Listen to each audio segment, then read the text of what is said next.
Winners topper YouTube channel पर आप सभी का स्वागत है। दोस्तों, यदि आप भी बहुत ही फास्ट तरीके से जीके जीएस को कवर करना चाहते हैं तो इस वीडियो को एंड तक जरूर देखना। चलिए देखते हैं हमारा सबसे पहला क्वेश्चन क्या है। पहला क्वेश्चन है, सप्तपर्णी गुफा जहां प्रथम बौद्ध संगति आयोजित की गई थी वो कहां पर स्थित है? ऑप्शन है सांची, नालंदा, राजगृह या पावापुरी। तो सप्तपर्णी गुफा जहां पर प्रथम बौद्ध संगति आयोजित की गई थी वो कहां पर स्थित है? तो इसका आंसर हो जाएगा राजगृह में, है ना। कहां पर स्थित है? राजगृह। जब भगवान बुद्ध का महापरिनिर्वाण हुआ था तो उनके बाद, उनकी मृत्यु के बाद जो है ये बौद्ध संगति आयोजित की गई थी राजगृह में, है ना। उस समय इस जो बौद्ध संगति थी इसकी जो अध्यक्षता की थी वो महाकश्यप ने की थी, है ना। अजातशत्रु उस समय जो थे वहां के राजा हुआ करते थे, मगध के राजा। चलिए अगला क्वेश्चन देखिए, किस सुल्तान ने रक्त और लोहे की नीति को अपनाई थी? किस सुल्तान ने रक्त और लोहे की नीति को अपनाया था? ऑप्शन है इल्तुतमिश, बलबन, अलाउद्दीन खिलजी या मोहम्मद बिन तुगलक। तो कौन थे? इस क्वेश्चन का सही आंसर क्या हो जाएगा? तो रक्त और लोहे की नीति जो है बलबन ने अपनाई थी, है ना। बलबन ने अपनाई थी। चलिए अगला क्वेश्चन देखिए, 1916 के प्रसिद्ध लखनऊ समझौते पर किनके बीच हस्ताक्षर हुए थे? तो महात्मा गांधी और जिन्ना, तिलक और एनी बेसेंट, कांग्रेस और मुस्लिम लीग, नरम दल और गरम दल। तो जो 1916 के प्रसिद्ध लखनऊ समझौता था उनमें कांग्रेस और मुस्लिम लीग के बीच जो है समझौता हुआ था। कांग्रेस और मुस्लिम दोनों ने मिलकर जो है ब्रिटिश सरकार से जो है कानून के समक्ष कुछ सुधार मांगे थे, है ना। और उसी में जो थे नरम दल और गरम दल के नेता भी शामिल हुए थे। चलिए अगला क्वेश्चन देखिए, भारतीय संविधान का कौन सा अनुच्छेद समान नागरिक संहिता से संबंधित है? कौन सा है? अनुच्छेद 40, अनुच्छेद 42, अनुच्छेद 44 या अनुच्छेद 48? कौन सा है? तो अनुच्छेद 44, है ना। यहाँ पर जो अनुच्छेद 44 जो है ये भारतीय संविधान का एक ऐसा अनुच्छेद है जो समान नागरिकता संहिता हमको प्रदान करता है। उदाहरण के लिए अब अभी जो है गोवा में जो है ये पूर्ण रूप से लागू है, बहुत ही प्रभावशील है। चलिए अगला देखिए, संसद के दोनों सदनों की संयुक्त बैठक की अध्यक्षता कौन करता है? संसद के दोनों सदन जो होते हैं उसकी संयुक्त बैठक की जो अध्यक्षता है वो कौन करता है? भारत का राष्ट्रपति, राज्यसभा का उप सभापति, लोकसभा का अध्यक्ष या प्रधानमंत्री कौन करता है? तो इसका सही आंसर क्या हो जाएगा? लोकसभा का अध्यक्ष। संसद के दोनों सदनों की संयुक्त बैठक लोकसभा का अध्यक्ष करता है। अगला क्वेश्चन देखिए, भारत के संविधान की किस अनुसूची में दल बदल विरोधी कानून का प्रावधान है? भारत के किस संविधान की अनुसूची में दल बदल विरोधी संबंधित कानून का प्रावधान है? 8वीं अनुसूची, 9वीं अनुसूची, 10वीं अनुसूची या 11वीं अनुसूची? तो कौन सी अनुसूची में दल बदल विरोधी कानून बनाया गया? तो अनुसूची 10। अनुसूची 10 दल बदल विरोधी कानून, यानी कि चुनाव जीतने के बाद आप अपनी पार्टी को नहीं बदल सकते हैं, है ना। जो चुनाव चिन्ह दिखाकर जनता से वोट लेते हो 5 साल तक आप उनको उन्हीं के साथ रहना है, ठीक। तो इसे बोलते हैं दल बदल विरोधी। अगर आप दल बदल लोगे तो फिर आपको जनता से भरोसा उठ जाएगा और इसीलिए इसको दल बदल विरोध कानून घोषित किया गया अनुसूची 10 में। अगला देखिए, भूमध्य सागर का प्रकाश स्तंभ किसे कहा जाता है? भूमध्य सागर का प्रकाश स्तंभ किसे कहा जाता है? ऑप्शन ए एटना ज्वालामुखी को, या एट्राम्बोली ज्वालामुखी को, विसुवियस ज्वालामुखी की, या फिर कोटोपेक्सी को किसे कहा जाता है? तो इसका सही आंसर हो जाएगा स्ट्राम्बोली ज्वालामुखी को, है ना। ये ज्वालामुखी में क्या होता है? बहुत ही गैसें निकलती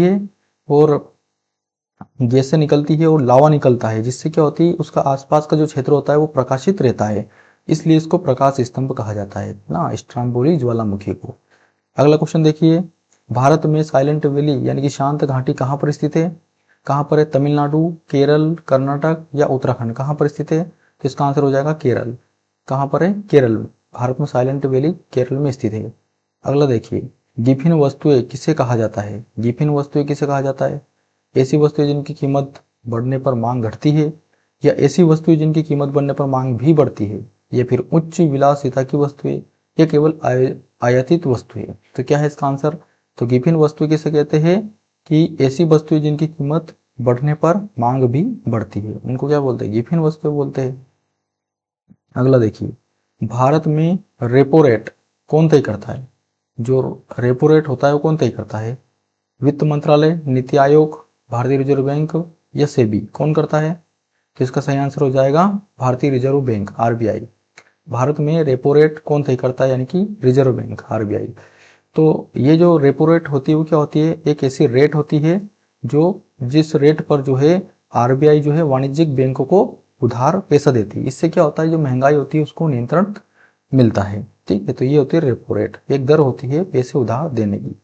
चलिए अगला क्वेश्चन देखिए, निम्नलिखित में से कौन सा एंजाइम दूध को दही में बदलने, प्रोटीन पचाने में मदद करता है ना। तो कौन सा एंजाइम दूध को दही में बदलने के लिए मदद करता है, पेप्सिन, रेनिन, ट्रिप्सिन या एमाइलेज, कौन सा करता है। तो इसका सही आंसर हो जाएगा रेनिन। रेनिन क्या करता है, दूध को दही में बदलने के लिए मदद करता है।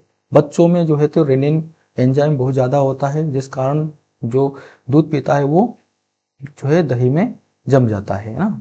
चलिए अगला क्वेश्चन देखिए, पीतल किन दो धातुओं का मिश्रण है। पीतल किन दो धातुओं का मिश्रण है, तांबा और टीन, तांबा और जस्ता, जस्ता और लोहा, तांबा और निकल, किसका है। तो इसका आंसर हो जाएगा तांबा और जस्ता।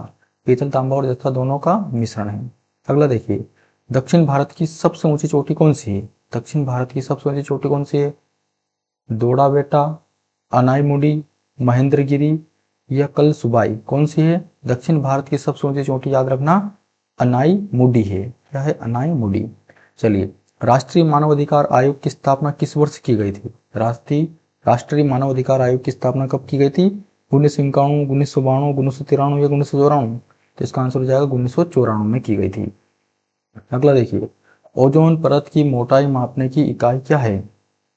ओजोन परत की जो मोटाई मापी जाती है तो उसकी इकाई क्या होती है, डेसिबल, पास्कल, डॉप्सन या वेबर, क्या है। तो इस क्वेश्चन का सही आंसर क्या हो जाएगा, डॉप्सन, है ना, डॉप्सन यानी। चलिए अगला क्वेश्चन देखिए, इंसुलिन का स्त्राव शरीर में किस अंग से होता है। इंसुलिन का स्त्राव शरीर के किस अंग से होता है, यकृत, अग्नाशय, तिल्ली या गुर्दा। तो कहां से होता है, तो इसका सही आंसर हो जाएगा अग्नाशय, है ना। इंसुलिन का स्त्राव शरीर के अग्नाशय से होता है। दोस्तों अगर आपको ये वीडियो अच्छी लग रही है तो वीडियो को लाइक जरूर कर देना, और यदि आप इसी तरह से अपने जीके जीएस को बहुत जल्द कम समय में जो है कवर करना चाहते हैं तो हमारी वीडियो को सब्सक्राइब जरूर कर देना। और हमारे चैनल पर डेली रात 8 बजे वीडियो अपलोड होती है, जिसे देखकर आप अपनी तैयारी को बहुत ही बेहतर ढंग से बहुत ही कम समय में तैयारी कर सकते हैं। चलिए अगला क्वेश्चन देखिए, भारत में हरित क्रांति के जनक के रूप में किसे जाना जाता है। तो ऑप्शन है डॉक्टर वर्जिक कुरियन को, एम.एस. स्वामीनाथन, नॉर्मन बोरलॉग या सुंदरलाल बहुगुणा। तो किससे जाना जाता है, हरित क्रांति के जनक जो है एम.एस. स्वामीनाथन को कहा जाता है। किसे कहा जाता है, एम.एस. स्वामीनाथन को कहा जाता है। चलिए अगला क्वेश्चन देखिए, विश्व व्यापार संगठन WTO का मुख्यालय कहाँ पर स्थित है। तो इसका मुख्यालय कहाँ पर है, न्यूयॉर्क, पेरिस, जिनेवा, वीना, कहाँ पर है। तो सही आंसर हो जाएगा जिनेवा। विश्व व्यापार संगठन WTO का स्थापना मुख्यालय जो है जिनेवा में स्थित है। अगला देखिए, रिंग ऑफ फायर किस महासागर से संबंधित है। रिंग ऑफ फायर किस महासागर से संबंधित है, अटलांटिक महासागर, प्रशांत महासागर, हिंद महासागर या आर्कटिक महासागर। तो इस क्वेश्चन का आंसर क्या हो जाएगा, प्रशांत महासागर। रिंग ऑफ फायर जो है प्रशांत महासागर से संबंधित है ना। चलिए अगला क्वेश्चन देखिए, और इस वीडियो का सबसे लास्ट क्वेश्चन है, भारत का प्रथम परमाणु रिएक्टर कौन सा है। भारत का प्रथम परमाणु रिएक्टर कौन सा है, रोहिणी, अप्सरा, आर्यभट्ट या ध्रुव, कौन सा है। तो इसका आंसर हो जाएगा अप्सरा।